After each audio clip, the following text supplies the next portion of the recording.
నమస్తే అండి. వైష్ణవి కథలకి స్వాగతం. ఇవాళ మనం వినబోయే కథ పేరు యండమూరి వీరేంద్రనాథ్ గారు రచించిన అష్టావక్ర 8వ భాగం. ఇక కథలోకి వెళ్ళిపోతే, ఇది జరిగిన చాలా 6 గంటల తర్వాత శ్మశానంలో హోమం ప్రారంభమైంది. హోమం ముందు రాకేష్ కూర్చుని ఉన్నాడు. జరిగే తంతుని మహాద్రష్ట ప్రేక్షకుడిలా ఏమీ కల్పించుకోకుండా చూస్తున్నాడు. దూరంగా ఒక 20 మంది ఉత్సవ్ సభ్యులు మౌనంగా దీన్నంతా గమనిస్తున్నారు. అగ్నిలో ఆఖరి రక్తార్భం వేయగానే మంటలు పైకి లేచాయి. ఆ క్షణం మహాదష్ట మొహం కన్నా రాకేష్ మొహమే క్రూరంగా ఉంది, వికృతంగా ఉంది. అతడు క్షుదక్ష చేస్తున్నంతసేపు స్తబ్దంగా ఉన్న వాతావరణం మొదటి రోజు పూజ పూర్తి అయినట్టు అతడు లేచి నించోగానే విజృంభించింది. గాలి రివ్వున వీచింది. ఆకులు కదిలాయి. ప్రకృతి క్షణాల్లో మారిపోయింది. సరిగ్గా అదే సమయానికి కేదార్ గౌరికి ఏదో కదిలినట్టయి మెలకువ వచ్చి చుట్టూ చూసింది. ఆమెకి నవ్వొచ్చింది. కదిలింది తన కడుపులో శిశువే. మొట్టమొదటిసారి జరిగిన ఈ అనుభవం ఆమెకి చాలా గమ్మత్తుగా అనిపించింది. తల తిప్పి భర్త వంక చూసింది. గాఢ నిద్రలో ఉన్నాడు అతడు. ముక్కు వింధ్య, ఛాతీ హిమాలయం, గంగ నడుములా అనిపించింది. పక్కకి జరిగి అతడికి మెలకువ రాకుండా ముద్దు పెట్టుకుంది. లోపల మళ్ళీ కదలిక, ఈసారి కాస్త బలంగా. అదే సమయానికి అక్కడ ఉత్సవ సభ్యులు ఒక్కొక్కరే హోమంలో స్వరక్త తర్పణం చేస్తున్నారు. ఇక్కడ కడుపులో శిశువు జీవం పుంజుకుంటున్నట్టు కొద్ది కొద్దిగా కదులుతున్నాడు. కేదార గౌరి మాత్రం అనుకున్నది, ఎందుకురా కన్నా, అప్పుడే నీకు ఇంత అసూయ, బయటకు వచ్చాక మా ఇద్దరి ప్రేమ నీకేగా. లోపల శిశువు వినకుండా అల్లరి చేస్తున్నాడు. ఆమె భర్త వైపు చూసింది. తను సగం అతడు సగం, సగం కలిసిన నిండుతనం. శాస్త్రీయంగా ఆలోచిస్తే 23 తను 23 అతను కలిసిన పూర్ణత్వం. ఎవరి పోలికలు వస్తాయి? తనవా ఆయనవా? ఆయనలాగే దేవుణ్ణి నమ్ముతాడా? తనలాగే కారణం అన్వేషిస్తాడా? అక్కడ చివరి రక్త బిందువుని మహాదష్ట హోమంలో వదిలి రాకేష్ యజ్ఞపురుషుడు అయినట్టు ప్రకటించాడు. ఇక్కడ లోపల బలమైన కదలిక. పిల్లవాడి అల్లరి నిద్ర పట్టనీయడం లేదు. తండ్రి పోలికలు వస్తున్నాయేమో, దేవుడి పేరు చెప్తే ఊరుకుంటాడేమో అనుకుంది. మరీ ఏమిటి చిన్నపిల్లలా అనుకుని తన ఆలోచనకి తనే నవ్వుకుంటూ కడుపు మీద చెయ్యి తీసివేయబోయింది. అంతలో ప్రపంచంలో శక్తిని అంతా పుంజుకొని తిరగబడినట్టు లోపల ఏదో కదలిక. నొప్పికి ఆమె కళ్ళల్లో నీళ్లు తిరిగాయి. ఊరుకోరా బాబు, ఊరుకో అన్నట్టుగా లాలించి జోకుడుతూ తనలో తనే అనుకుంది. రామలాలి మేఘ శ్యామలాలి తామరస నయన దశరథ తనయాలాలి. ఆ దేవస్మరణాన్ని వినటం ఇష్టం లేనట్టు లోపల ఒక్కసారిగా శిశువు విపరీతంగా గించుకుంటున్నాడు. ఆమె విలవిల్లాడిపోయింది. నరాలు తోడేస్తున్న బాధ. కళ్ళ మధ్య బాధని అదింపెట్టి ఆమె పాడుకుంటుంది. రామలాలి మేఘశ్యామలాలి. ఆమెకి స్పృహ తప్పింది. కృష్ణాపురంలో వికృత శిశువుల పుట్టుకకు వెనక ఉన్న జెనెటిక్ కారణాన్ని నేను కనుక్కున్నాను అన్నాడు ప్రొఫెసర్ పుట్టన్న. రంగప్రసాద్ మాట్లాడకుండా అతని వైపు చూశాడు. ఆ ఊళ్ళో చదువుకున్న వాళ్ళు అతి కొద్దిమంది అవటం వల్ల పుట్టన్నకి తన రీసెర్చ్ గురించి మాట్లాడడానికి రంగప్రసాద్ లాంటి నమ్మకస్తుడు ఒక్కడే దొరికాడు. ఈ వింత జనాలకి కారణం మ్యూటేషన్స్. ఇది 2 రకాలు. పాయింట్ మ్యూటేషన్స్, క్రోమోజోమల్ మార్పులు. నాకు సరిగ్గా అర్థం కావడం లేదు. ప్రొఫెసర్ పుట్టన్న రంగప్రసాద్ చిన్నపిల్లాడిని చూసినట్టు చూశాడు. అసలు ఇంత చిన్నవాడి దగ్గర తన రీసెర్చ్ చెప్పవలసి రావడం తన దురదృష్టం అన్నట్టుగా చూపు సారిస్తూ చెప్పాడు. కృష్ణాపురానికి 15 మైళ్ళ దూరంలో ఉన్న ఫ్యాక్టరీ నుంచి వచ్చే చెడు నీరు వాగులో కలిసి ఇటువైపు ప్రవహిస్తోంది. ఈ నీటిలో ఉన్న ట్రిమెథిల్ క్సానథైన్ ఈ విపరీతాలకి కారణం. మీరు చెప్పిన వాగు కేవలం కృష్ణాపురానికే పారటం లేదు, దాదాపు 200 మైళ్ళు ప్రవహిస్తోంది.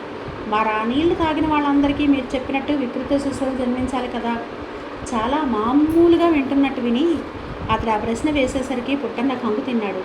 అయినా వెంటనే సర్దుకుంటూ, అందుకే అన్నాను జీన్ ఫ్లో కూడా తీసుకోవాలని.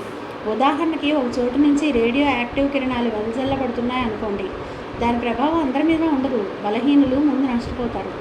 అయితే అటువంటి బలహీనులందరూ కేవలం కృష్ణాపురంలోనే ఉన్నారంటారు. ప్రొఫెసర్ పుట్టన్న ఉక్కిరిబిక్కిరయ్యాడు.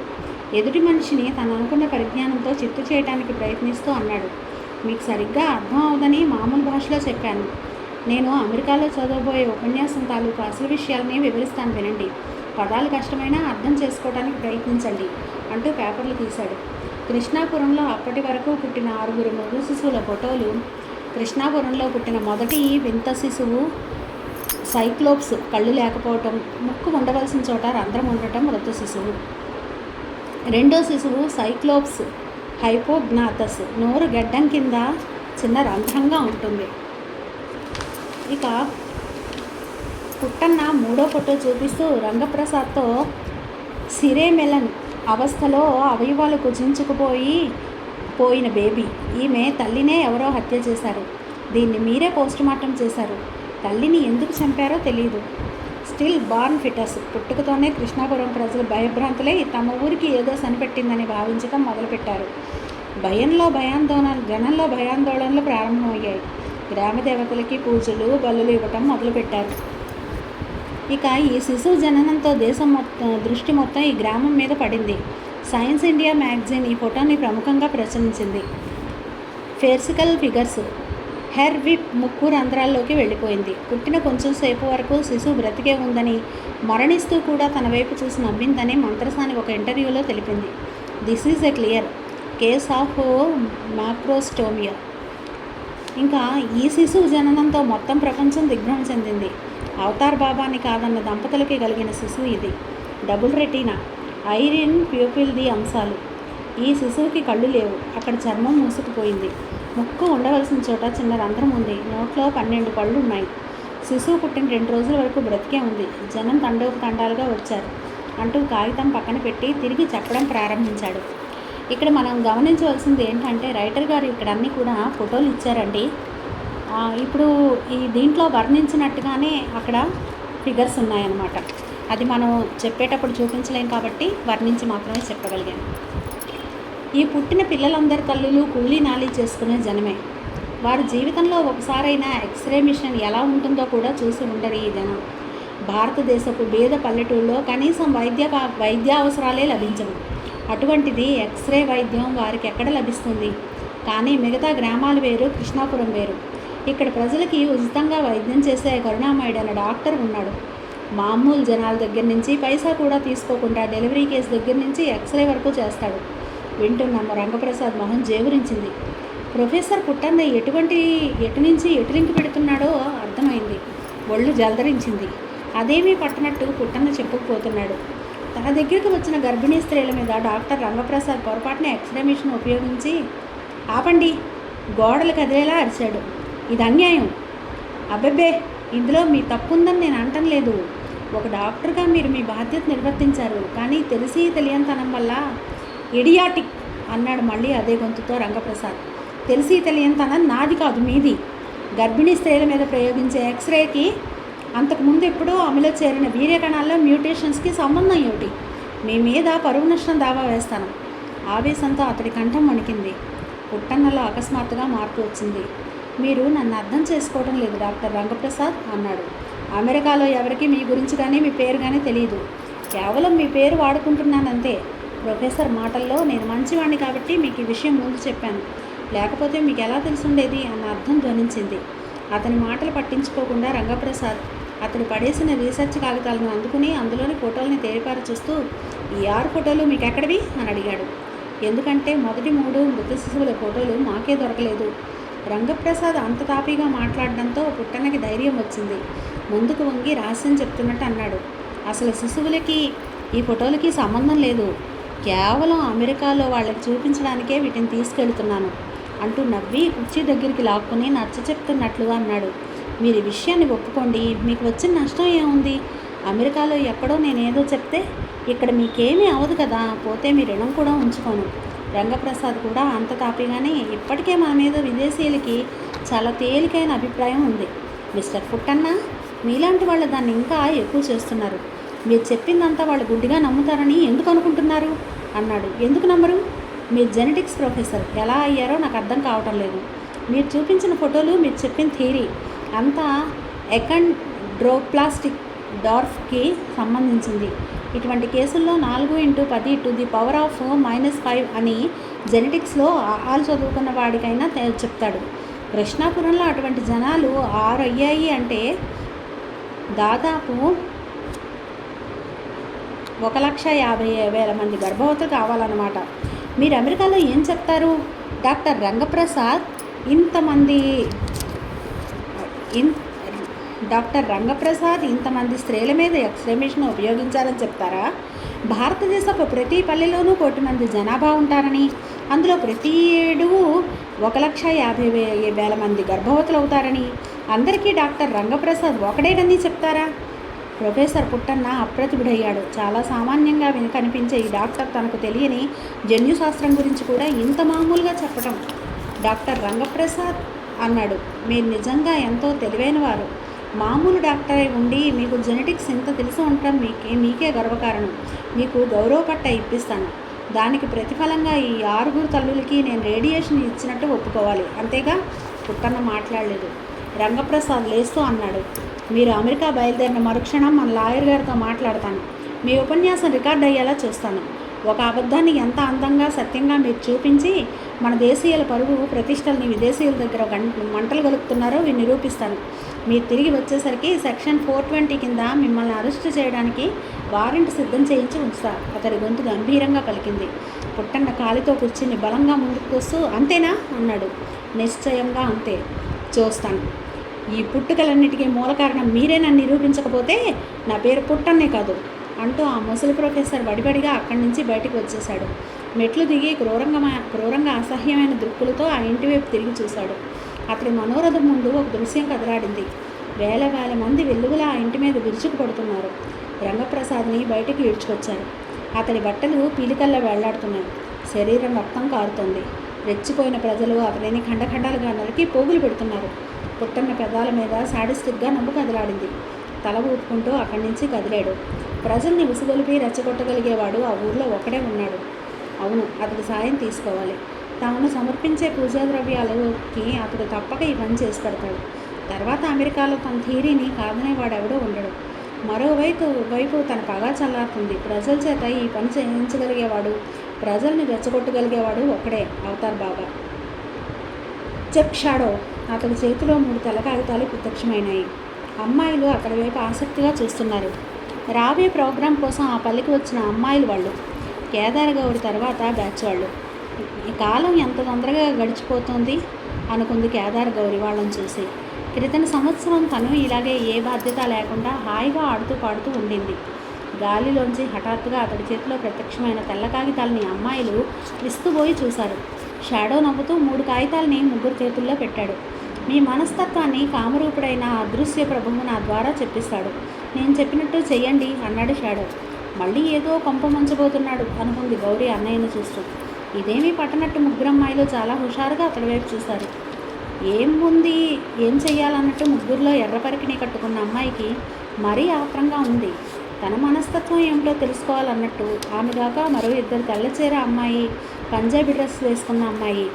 మీకు స్ఫురించిన పక్షి గురించో ఒక జంతువు గురించో మీకు తోచిన 3 విశేషాలు రాయండి గంభీరంగా అన్నాడు షాడో.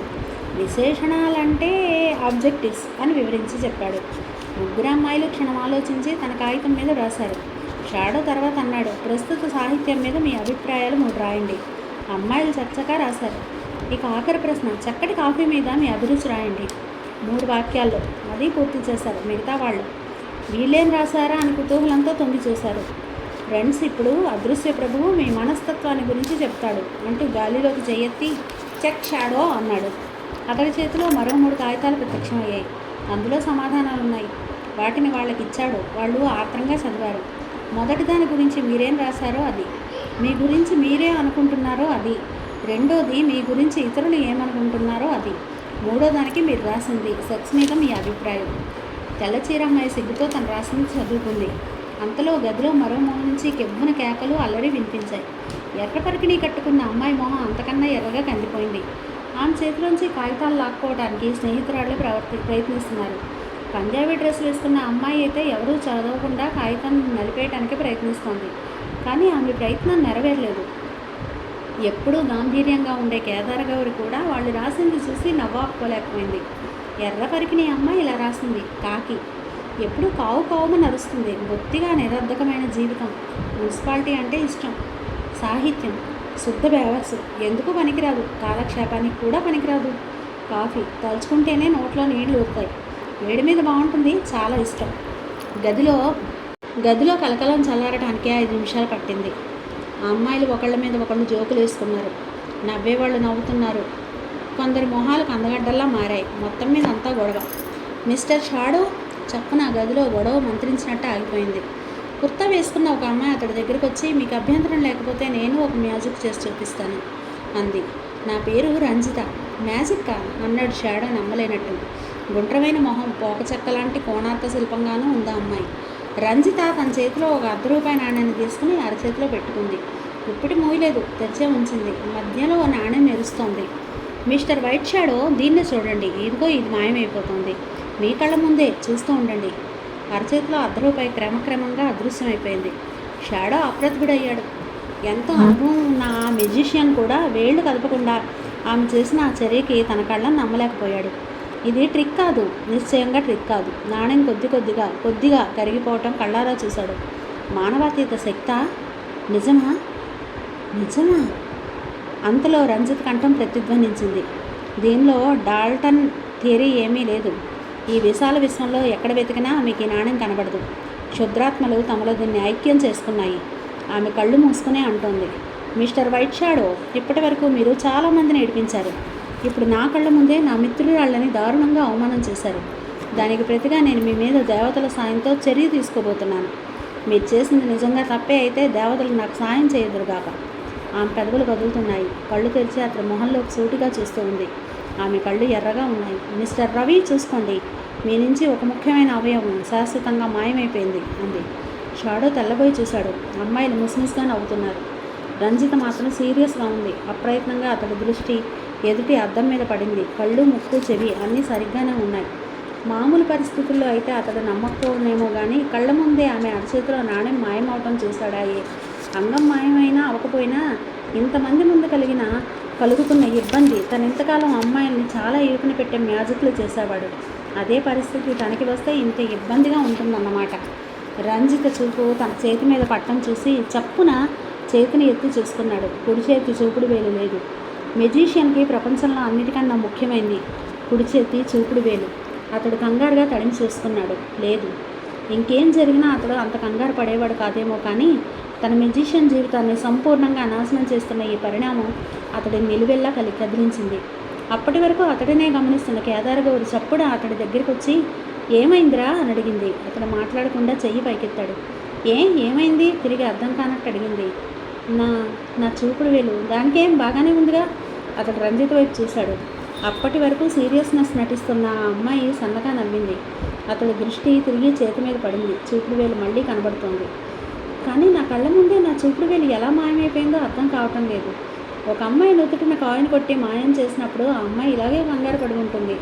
ఆ అమ్మాయి మీకు తెలుసా? మా పెద్దనాన్నగారి కూతురు. పాపం చాలా కాలం వరకు ఆ అవమానం నుంచి తేరుకోలేకపోయింది. సారీ, అంత హర్ట్ అవుతుంది అనుకోలేదా అమ్మాయి? మ్యాజిక్ మంచిదే, కానీ అది వచ్చు కదా అని అవతల వాళ్ళని హర్ట్ చేయకూడదు. మనం చేసిన దాన్ని అవతల వాళ్ళు తెల్లమొహం వేసుకొని చూస్తుంటే నవ్వకూడదు. చెప్పండి, నా వేలు ఎలా మాయమైంది? రంజిత నవ్వుతూ తన వాచి చూపిస్తూ ఇది కారణం అంది. షాడో విస్తుపోయాడు. ఏమిటిది? మామూలు వాచియే, కానీ కావలసినప్పుడు మేనోటౌన్లో ఆడియబుల్ వైబ్రేషన్స్ ఇస్తుంది. దాదాపు 2 అడుగుల దూరం వరకు ఆ పరిధిలో ఉన్న వాళ్ళని మన కంటపు భ్రాంతిలోకి దింపుతుంది. My God! తెలిసే వరకు అద్భుతం, తెలిస్తే ట్రిక్కు. ఇంకా రాలేదు. మా తాతయ్య గారు కనుక్కున్నారు దీన్ని. ఆయనకి దాదాపు 80 ఏళ్ళు ఉంటాయి. ప్రముఖ హిప్నాటిస్ట్. ఎవరు? పేరు? Jayadev, professor Jayadev. My God! Jayadev మనవరాలా మీరు? ఆయన అన్నయ్య కూతుర్ని. మీరు అగ్రికల్చర్ బీఎస్సీ చదవటం, ఇలా మా పల్లెకి రావటం మా అదృష్టం. ఎందుకంటే ఇలా మనం కలిసే వీలు. అదే, మీరు ఈ ఊరికి రాకపోయి ఉంటే ఇలాంటి పరికరం మ్యూజిక్ సర్కిల్లో వస్తున్న సంగతి ముందుగా మాకు తెలిసే అవకాశం ఉండేది కాదు కదా. దీన్ని మార్కెట్లోకి విడుదల చేసి డబ్బు చేసుకోవాలన్న కోరిక ఆయనకు ఎప్పుడూ లేదు. మనిషి మంచి మనుగడకే తన 80 ఏళ్ల జీవితాన్ని పరిశోధనల్లో వెచ్చించాడు. అవును, ఆయన గురించి చదివాను. ఆమె కొనసాగించింది. చిన్నప్పుడు నేను చాలా డల్గా ఉండేదన్నట. నన్ను దాదాపు ఏకసంతాగ్రాహిని చేశాడు ఆయన. మై గాడ్, మీరు ఏకసంతాగ్రహ అనుకుంటున్నాను. పడవ, కాకి, షాడో, ఈగ, పెన్ను, నేను. అతడు ఆమె నిన్ను కోపం, దాహం, గాఢంగా అంటార్కిటికా ప్రేమిస్తున్నాను. ఇదే వరుసలో చెప్పండి చూద్దాం. పడవ కాకి షాడో, ఈగ పెన్ను నేను, అతడు ఆమె నిన్ను, కోపం దాహం గాఢంగా, అంటార్కిటికా ఇస్తున్నాను ప్రేమిస్తున్నాను. My god, you are brilliant. Ranjit నవ్వి థ్యాంక్ యూ అంది. మీకు జ్ఞాపక శక్తి ఇంకా ఎక్కువుంటే మొదటి 2 పదాలు వదిలేసి 3వది 6వది అలాగే 9వది చెప్పుకుంటూ పోగలరా? ఎందుకు చెప్పలేను అంటూ ఆమె అదే స్పీడ్గా చెప్పేసింది. చెప్పేశాక అర్థమై యూ అనబోయి ఈ లోపలే షాడో సన్నగా విజిల్ వేసి థ్యాంక్ యూ అన్నాడు. ఆమె మరింత కోపంగా ఇంకెవరైనా అయితే చెంప పగలగొట్టి ఉండేదాన్ని అంది. ఫోన్లేండి, ఇంకెవరైనా అయితే కదా, నన్ను కాదు కదా. మీరు ఈ మాట తనతో అన్నారని ఇప్పటికి 16 మంది అమ్మాయిలు నాతో అన్నారు. మీకు సైకాలజికల్ పాయింట్ చెప్పనా? స్కోత్కర్ష అనుకోకూడదు సుమా. నేను నిజంగా అన్నది ఒకరిద్దరితోనే. మిగతా 14 ఊరికే ప్రచారం చేస్తున్నారు. మనని కూడా షాడో అలా అడిగి ఉంటాడు అని చెప్పకపోతే తన మీద మిగతా వాళ్ళకి ఎక్కడ అనుమానం వస్తుందో అని కొందరు. నా వైపు కూడా అలానే చూశాడే అని ఆహాన్ని సంతృప్తిపరుచుకునేవాళ్ళు కొందరు. ప్రముఖ హిప్నటిస్టు జయదేవ్ గారి మనవరాలు మీకు సగటు ఆడవాళ్ళ మనస్తత్వం గురించి చెప్పేదేముంది అన్నాడు. రంజిత కాస్త చల్లారింది. అయినా ఒకరిద్దరితో అన్నారు కదా అంది అనుమానంగా. అది మీరు కనపడకముందు. నాన్సెన్స్. అయినా గంట కూడా కాలేదు మనం కలిసి, అప్పుడే ప్రేమేంటి? ప్రేమంటే అదే మరి. కాళిదాస్ మొదటి చూపులో శకుంతలని ప్రేమించలేదు. జూలియట్ మొదటి చూపులోనే షేక్స్పియర్ని ప్రేమించలేదు. స్వామి, మీ సాహితీ పరిజ్ఞానానికి జోహార్లు. మనం ఈ టాపిక్ వదిలిపెడదామా? నిజంగా నన్ను ప్రేమించలేరా? సారీ. షాడో బిక్కమొహం వేసి ఫోన్లేండి అన్నాడు. పోనీ నాకు సాయం చేస్తారా? ఆమె అనుమానంగా ఏమిటది అని అడిగింది. నా చిన్నారి చెల్లి కేదార్ గౌరి, తన మీద మీ అభిప్రాయం ఏమిటి? ఆమె మీద నాకు అభిప్రాయం ఏమిటి? ఆవిడ చాలా మంచిది, గౌరవనీయురాలు. మీకు చెల్లిగా తప్పు పుట్టారు. షాడో గతుక్కుమని ఫోన్లేండి, దానికేం కానీ జయదేవ్ మనవరాలిగా మీ మీద ఓ బాధ్యత ఉంది. నాతో కలిసి అవతార్ బాబా దగ్గరికి రావాలి మీరు. ఆ బాబావాడు నా చెల్లికి ఏదో శాపం ఇచ్చాడట. అందులో ఎంత నిజముందో చూడాలి అన్నాడు. అయితే మనం ఏం చేస్తాం? ముందు అసలు ఈ బాబా ఓటికుండో సరుక్కున్నవాడో కనుక్కోవాలి. దానికేం చెయ్యాలి? 5వ నెల కడుపుతో మీరు అక్కడికి రావాలి. వాట్? గర్భవతి అయినట్టు నా భార్యగా మిమ్మల్ని తీసుకెళ్ళి 5వ నెల కడుపుతో చెంప పగిలిపోవాలి. జాగ్రత్త. మీరు అనవసరంగా కోపం తెచ్చుకోకండి రంజిత్ గారు. జాగ్రత్తగా వినండి. ఇదంతా నాటకం మాత్రమే అంటూ తడికళ్ళతో ఇదంతా నా చిన్నారి చెల్లెల్ని రక్షించుకోవటం కోసం. ఎంతోమంది కపట మంత్రగాళ్ళని ఎదుర్కొన్న ప్రొఫెసర్ జయదేవ్, ఆయన మనవరాలిగా ఇది మీ కర్తవ్యం. అదీ కాక నా చెల్లెలు. చాలండి, సెంటిమెంట్ ప్లే చేయకండి. ఎప్పుడు వెళ్ళాలి? అయితే మీరు ఒప్పుకున్నట్లేనా? Thank you. రేపు మీరు చీర కట్టుకోకండి. ఏమిటి? కళ్ళు పెద్దవి చేసింది. కుర్తా వేసుకోండి, అందులోంచి కడుపు బాగా కనబడుతుంది. మీరు ఇలా పిచ్చి సలహాలు ఇచ్చారంటే నేను అస్సలు రాను. వద్దు, ఆ మాట అనకండి. మనం రేపే వెళుతున్నాం. శివశంకర శాస్త్రి ఆంధ్రప్రదేశ్ గవర్నర్. రాష్ట్రం ఎంతో కల్లోల పరిస్థితుల్లో ఉండగా గవర్నర్గా నియమింపబడ్డాడు. రెక్కలు కట్టుకుని ఇక్కడ వాతావరణాన్ని సరిదిద్దవలసింది పోయి అతడు రాష్ట్రానికి చేరుకోగానే చేసిన మొదటి పని ఏమిటంటే తిరుపతి వెళ్ళి ఒకరోజు పాటు అర్చనలు జరిపించడం. దేశాన్ని కేవలం దేవుడు ఒక్కడే బాగు చేయగలడని అతడి నమ్మకం కాబోలు. ఇతడి మూర్ఖత్వం అంతటితో ఆగలేదు. నెహ్రూలాగే తన వీలునామాలో తన శవపు బూడిదని దేశం అంతా చల్లాలని ఆదేశించాడు. ఎవరి ఖర్చుతోనో చెప్పలేదు. ప్రతి మనిషికి తన ఇష్టం వచ్చినట్టు జీవించే హక్కు ఉంది. కానీ శివశంకర శాస్త్రి పగలు 11 వరకు పూజలో గడుపుతాడు. ప్రతి వారము రాష్ట్రంలో ఉన్న ఏదో ఒక పుణ్యక్షేత్రానికి వెళతాడు. అమావాస్యకి పౌర్ణమికి ఇల్లంతా భజనలతో నిండిపోతుంది. ఒక రాష్ట్రాధికారికి తమ సమయాన్ని, ప్రజల ధనాన్ని ఇలా వెచ్చించే హక్కు ఏమాత్రం లేదని ఆయనకి ఎవరు చెప్తారు? నీకు మేము జీతం ఇస్తున్నది నీ భజనలు నువ్వు చేసుకోవడానికి కాదు అని ఎవరు హెచ్చరిస్తారు? శివశంకర శాస్త్రి అవతార్ బాబా దగ్గర కూర్చొని ఉన్నాడు. ప్రశ్నోత్తర కార్యక్రమాల సమయం, భక్తుల కోరికలు తీర్చే కాలము అది. చాలా పొడవుగా ఉంది క్యూ. కొన్ని ఎకరాల విస్తీర్ణం వరకు అది ఒక తీర్థంలా ఉంది. పల్లె ప్రజలైతే బండ్లలో కొన్ని రోజుల క్రితమే వచ్చి అక్కడ వండుకుని బాబా దర్శనం కోసం ఉండిపోతున్నారు. విదేశీయులు కూడా రావడం ప్రారంభించడంతో ఒక కాపిలిస్ట్ కంపెనీ అప్పుడే అక్కడ స్టార్ హోటల్ కట్టే యోచన మొదలుపెట్టింది. క్యూలో ఒక తాత మనవరాలు ఉన్నారు. మనవరాలికి చిన్నప్పటి నుంచి గూని. ఎంతోమంది డాక్టర్ల దగ్గరికి వెళ్ళి నయం కాక చివరికి బాబా దగ్గరికి వచ్చాడు. ఆ పాపకి 12 ఏళ్ళు ఉంటాయి. తర్వాత ఉన్నది ప్రొఫెసర్ పుట్టన్న. తన అమెరికా ప్రయాణం గురించి, డాక్టర్ రంగప్రసాద్ని నాశనం చేయడం గురించి బాబా సాయం కోరడం కోసం వచ్చాడాయన. పుట్టన్న తర్వాత ఉన్నది ఒక ఆస్తమా రోగి.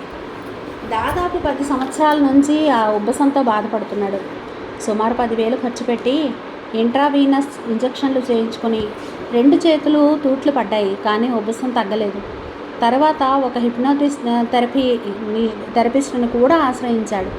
హిప్నటైజ్ చేసి ఆస్తమా తగ్గించడం అతడు ఏమిడెరుగు, కానీ మరో 2,000 వదిలేయి. ఇప్పుడు బాబా దగ్గరికి వచ్చాడు.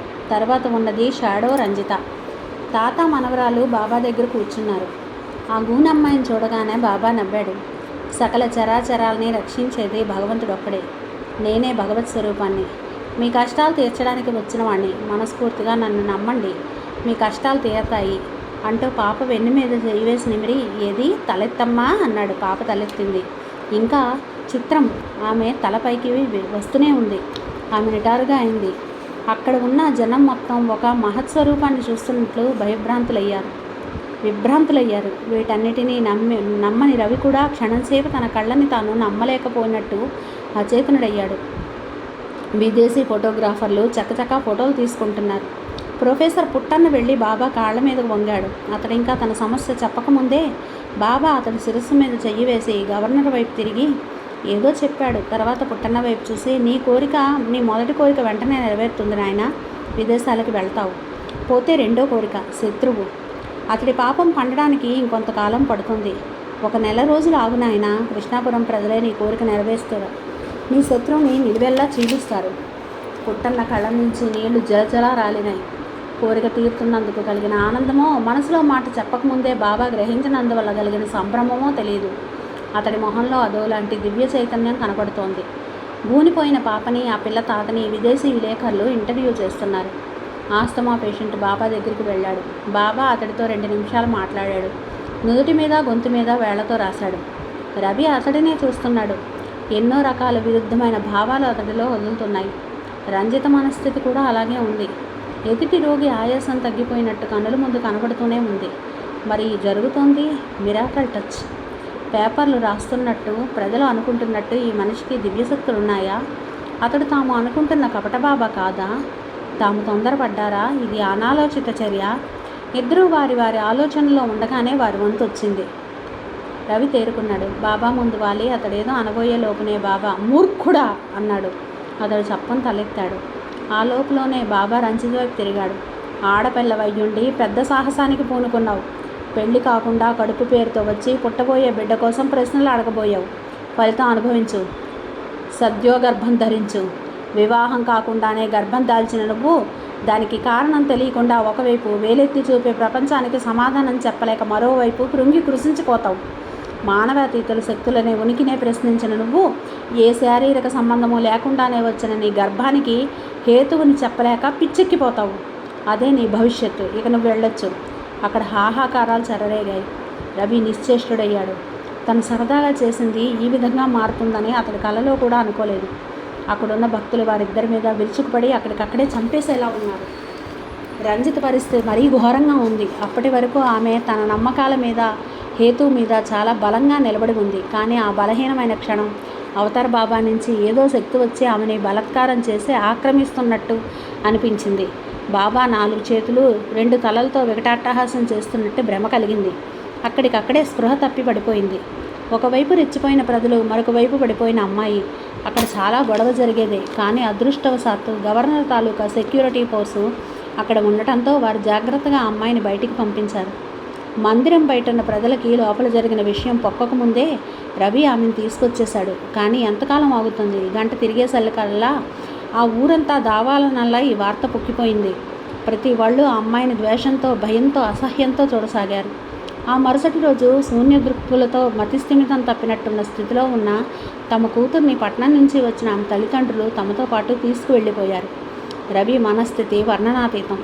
చాలా మామూలుగా ప్రారంభించినది చూస్తూ ఉండగానే చెయ్యి దాటిపోయి ప్రమాదకరం అయింది. దీనికంతటికీ తనే కారణం. తనే ఎలా దీనికి జవాబు చెప్తాడు? నాశనం అయిపోయిన ఒక అమ్మాయి జీవితాన్ని ఎలా సరిదిద్దుతాడు? అవతార్ బాబాకి ఎలా సమాధానం చెప్తాడు? ఇన్ని చిక్కు సమస్యల్ని ఎలా విప్పుతాడు? అతడు నిర్ణయానికి వచ్చాడు. ఆ క్షణం అతను కొండని ఢీకొనపోయే పొట్టేలులా ఉన్నాడు. నుదురు బద్దలైనా సరే ప్రయత్నం విరమించిన పొట్టేలు. విన్నారు కదండి, 8వ భాగం సమాప్తం. ఈ కథ కనుక మీకు నచ్చినట్టయితే లైక్ చేయండి, షేర్ చేయండి, కామెంట్ చేయండి. మా ఛానల్ని సబ్స్క్రైబ్ చేసుకొని నన్ను ఎంకరేజ్ చేయండి. ఇలాంటి ఇంకా ఎన్నో మంచి కథలను చదివే అవకాశాన్ని నాకు ఇప్పించండి. Thank you.